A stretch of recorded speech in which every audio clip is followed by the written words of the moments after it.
Welcome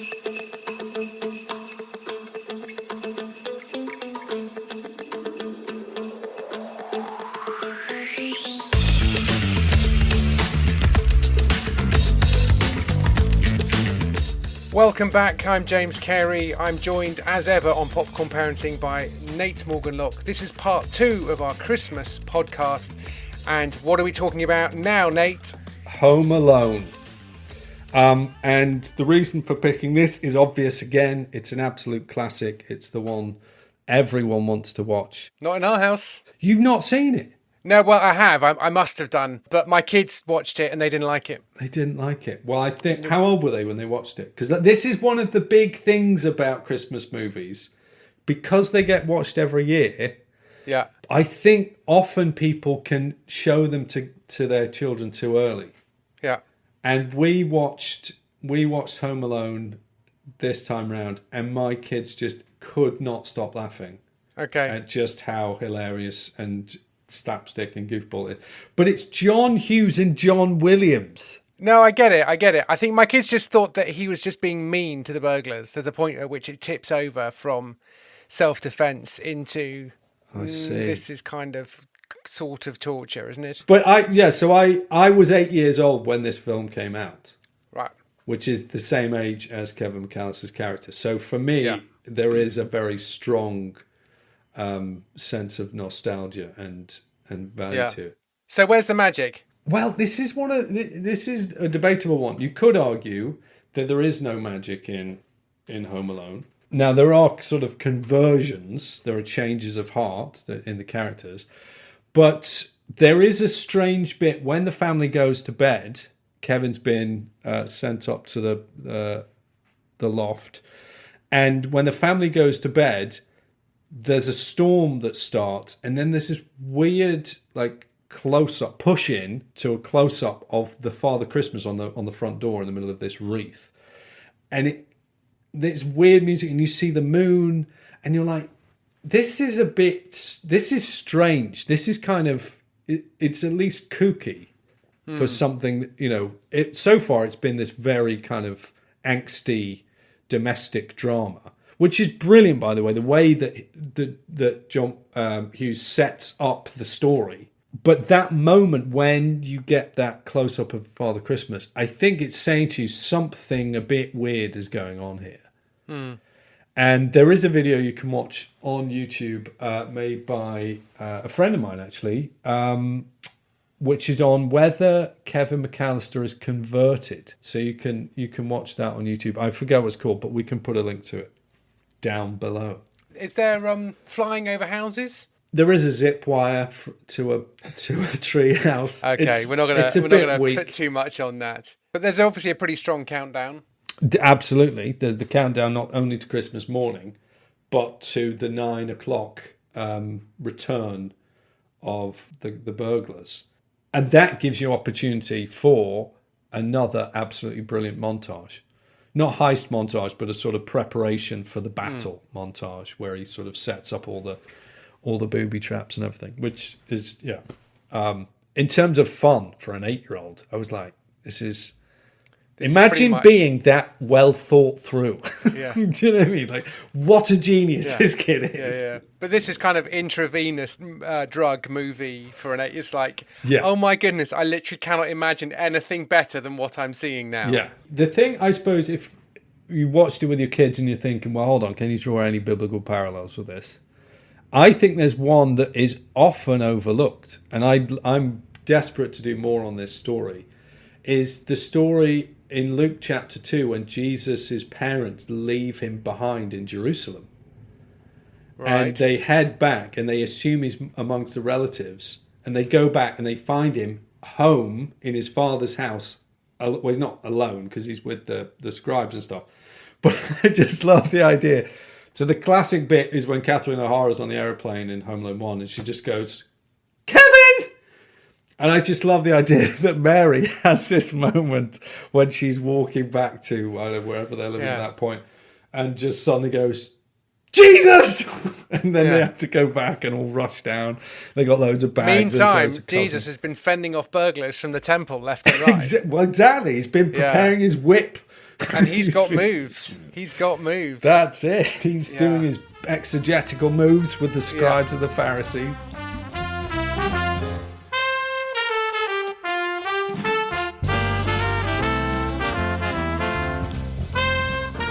The next movie is my pick. It's a real favourite of mine and my wife and my family's, and we do pretty much watch it every year. And it is Elf.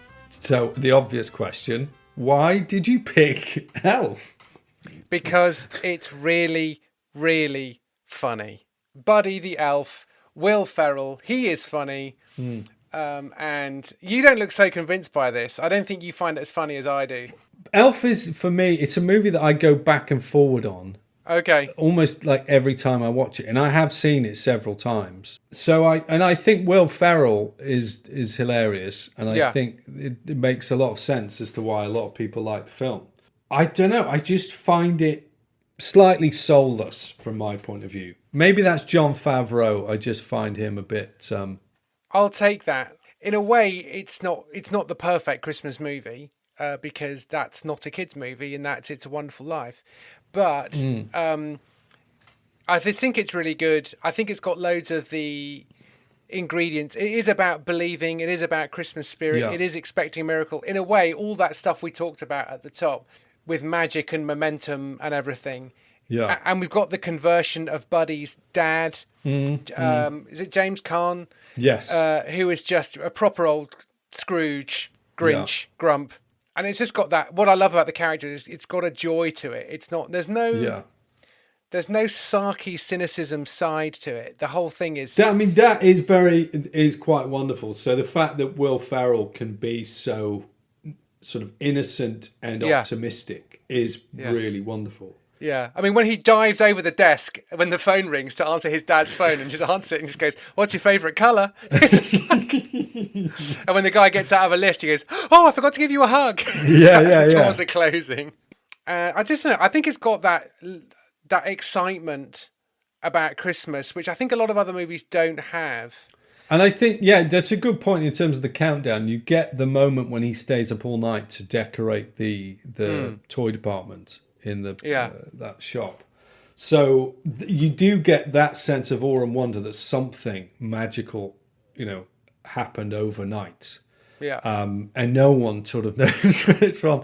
I suppose my concern with it is that it's one of the first films where I think you've started to build off the foundation of the actual nativity. Yeah, I think that's fair. And you've basically, grabbed hold of assumed too much. But I think, but also there is just something. I don't have any Bible story parallels, but I think in a way, the elf is like some sort of an angel, isn't he? He's like someone from another world. So although there's no question of him being any kind of a Christ figure. Yeah. He is an envoy. I mean, I guess there's a sense in which he's a Christian. He is an envoy from a better place. He's pointing the way. So when Santa is going to, Santa's coming to the department store, he's just like, oh my goodness, I can't believe it. I know him. And he's just like, and I think that's kind of... No, and I think that's that innocence, it's maybe not Bible stories so much, though you could make an argument to say, well, the one who comes from above and descends into the darkness and brings light and joy and life and stuff, that you've got that sense. But I find that the North Pole is quite separate from the world. Yeah. There's, they make their toys, but they're really quite happy just making their toys and just getting on with it as elves. They don't really seem to be that interested in loving the world. Yeah. There's a separateness to it, but I don't think we can lean on it too hard one way or the other. No, but I agree. I'm not generally a fan of Father Christmas movies. I don't. Right. I've never found North Pole elves make toy factories, which is why I think this is a good one, because he's mostly in New York, amongst a busy city of cynical people. Yeah. Very much of the "I'm walking here" kind of thing.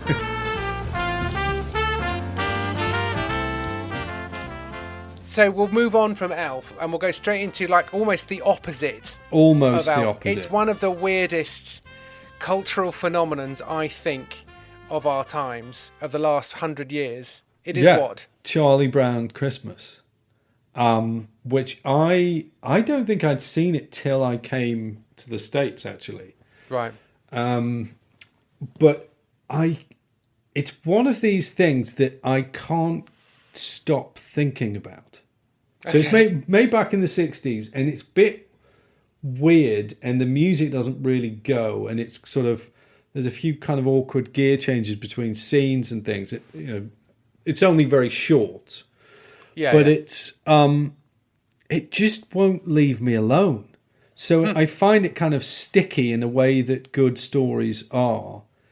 Because and the other thing I suppose is the stroppiness of Peanuts characters, which is I adore. Right. Which is that this is kind of how children behave. They can be just a bit mean, and they can battle for supremacy amongst their friends and gang up on each other. And that's sort of what people are like. And I think the more you have TV shows or films which only represent people just maybe getting the wrong end of the stick. Do you know what I mean? Every single problem is just a slight miscommunication. Oh, that's what you meant. Yeah. So no one ever intends anyone else any harm in lots of the stuff that's on TV now. Whereas I think in the world of Peanuts, people are just occasionally just mean to each other. Yeah. And they didn't come from anywhere. They just decided to get one over. And especially, I mean, Lucy is just the worst. And, oh, thanks, Charlie Brown. You've ruined Christmas kind of stuff. It's just like, she doesn't hold back. And he can't get away from her, right? Like, she's the psychiatrist, 5 cents, the worst psychiatrist in the world. And she pulls him in to be the director of this Christmas pageant that they're going to do. And even when he wasn't really interested and, didn't appear to have the skill set required to direct a group of his peers in a, public performance. So it's weird. And I think, as I say, part of the reason for picking it is because there's all these bits in it where I'm like, I need to think about that. Like, what's going on there?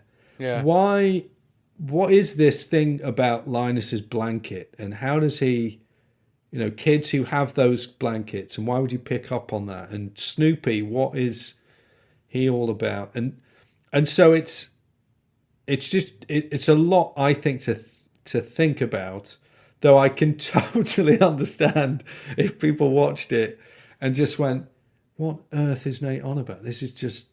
No, I don't think so. I think that's quite an unusual view. I think there is something just completely odd about Charlie Brown that just gets through.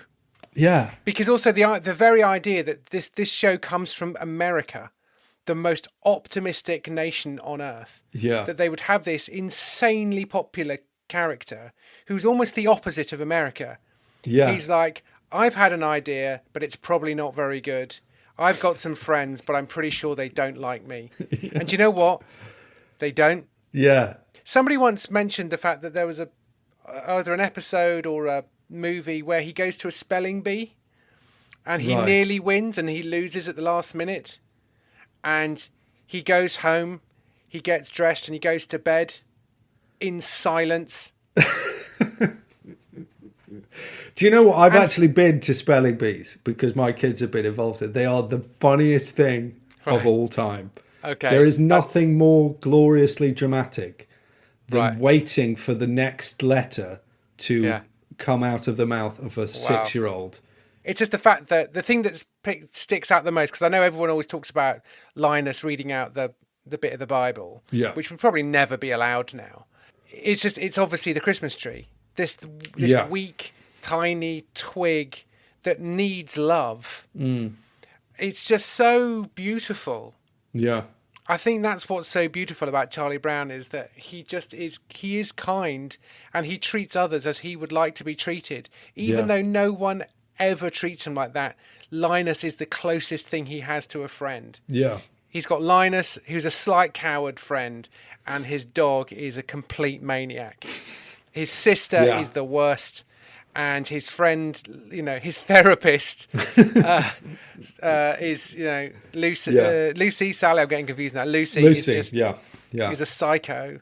And it's brutal. I think it really does sum up being a child, though, doesn't it? To go back to Linus's, reading out the bit of when the angels come to the shepherds. Now, to look for Christmas magic and to say that a Christmas movie has to be built on the foundation of the nativity at some level, I wasn't expecting that at all. So the first time I saw it, I was just like, oh my goodness, he's just going to tell the story, I give you good news, glad tidings that will be for everyone.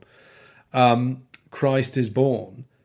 And I thought, oh, that's the thing that's going to change this story, is a proclamation of the gospel. And so clearly, inside the story of the Peanuts, Charlie Brown Christmas, isn't the birth of Jesus, but it's saying what impact does that have on the world, and what hope does that give to someone like Charlie Brown, and how is that manifest in a tiny little pathetic Christmas tree where all the pine needles are falling off all the time, and it droops every time you put a bauble on it. So I think the Christmas magic is in a sense that it calls you together and says, that thing about singing carols of, veiled in flesh, the Godhead see, right? That sense of community and joy. That's the message and magic of Christmas.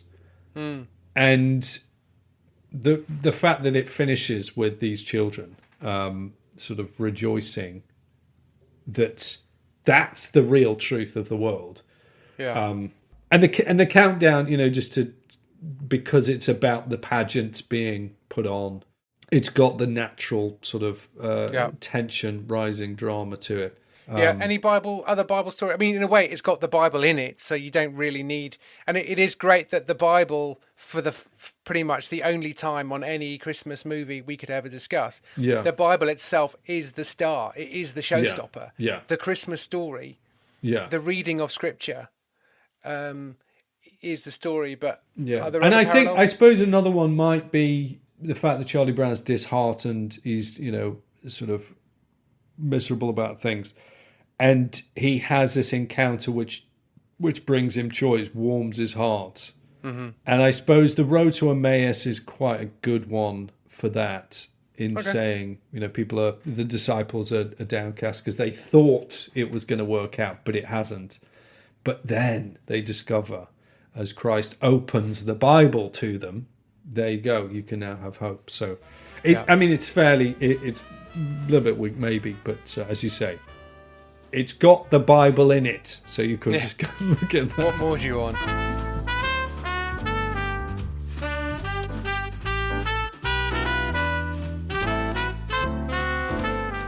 So the final movie, which is a short as well, like Charlie Brown, is got to be The Snowman, which I showed to my kids a few years ago and traumatized them.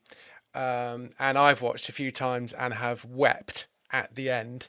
And The Snowman, and the reason for that is that The Snowman is not about Christmas. It's about death. That's why he wrote it. That is a matter of public record, is that Raymond Briggs said, I wanted to do a story about death. And what could be more kind of traumatic than an adventure with a snowman who melts? And you just go, fair play. So it has the illusion of being Christmassy, and it's got the Christmas magic, hasn't it? It's got the flying, Nate. It's got the flying. It's got the song to go with the flying. We're walking in the air. So we had it on CD or cassette growing up. Okay. We had the music and the narration by Bernard Cribbins on one side, and on the other side we just had the music. It just completely went in, and I listened to it a lot in my teens, and it's got the magic. I mean, one of the things I would say with the magic of the snowman becoming real is a fascinating, because yes, I think it's a very good point to raise. It is about death, but there's something about the forming of the man from the dust and breathing life into him. Oh wow! And there is what do we do at Christmas? We reenact Genesis chapter 2. We build snowmen in our image, and then we're like, look at this, we can dress them up and they can be like us, and so that little bit and the animation, I mean, is there a better animation style ever, more appropriate to the story than the snowman animation, amazing, which is just incredible. And also there's no magic wand, there's no need for the magic. It's just this snowman comes alive because apparently some snowmen do that. Yeah. And then you get that kind of classic thing that you get, which is he goes to the North Pole. The Dance of the Snowman is one of my favourite bits of music of all time, hands down. Yeah. And then he comes back and the next morning he's gone. And you think, oh, maybe he dreamt it. And then he feels in his pocket and there is the thing, which is a very common trope. Was it a dream? It must have been a dream. But maybe it wasn't. Well, it wasn't. I mean, it wasn't a dream. This is the scarf that he got. I mean, how There's else could proof. he have got it? So it is a stunning bit of work. And one of the things I was thinking about it was that Olaf from Frozen and Frozen 2 and various short films off the back of that is a very, very poor imitation of the snowman from the Snowman. There's one in, I think it was a short based on Frozen, where Olaf has lost the carrot for his nose, or he hasn't got a nose or something, so he's trying out different noses. And he uses a sausage at one point and all sorts of stuff. Done that, yeah. And you think, well, we've already seen, the snowman picking out the actual proper charming version of that. The pineapple and all that sort of stuff. Yeah, and the snowman doesn't speak. He doesn't. But the other thing which is interesting is there's still, like the Charlie Brown thing, where you go, what's that about? Why is I need to think about that. The fact that James, who's the name of the boy, takes the snowman into the house, and it's like he's some teenager with some really drunken friend who's just getting up to all sorts of trying on his parents' clothes and stuff. It is a bit what weird, are you doing? Get out, right? And then the brilliant one is like, is that your dad's motorbike? It's like, yeah, let's go and drive your dad's motorbike. It's like, kids, let's not do too many crazy things. It's suddenly Ferris Bueller and Cameron. Yeah, exactly. Yeah, that's a really good one. You killed the car. But so I mean, in a way, Bible story parallels. I'm just sort of thinking of the revelation of John, just being taken up to seventh heaven. You know what I mean? It's just feels like it's pulled back the curtain, and here is a cosmic reality that you can't normally see, and here you can see it, and then the dream is over. Yeah, and and it was no more, and that's not normal to be able to see that. With the Revelation thing, the fact that he goes to meet not just Father Christmas, but he goes to visit the snowmen of the nations. Snowmen from every tongue and tribe and nation. And one of the kilts, obviously. Wearing a kilt and one of those sort of weird pointed hats from paddy fields or something.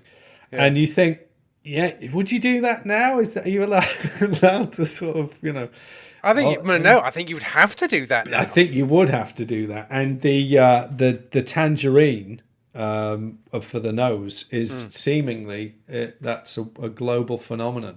Do we want to do some honourable mentions, things that we haven't had time to mention, or things that parents? We've got a few minutes. Why don't we do that?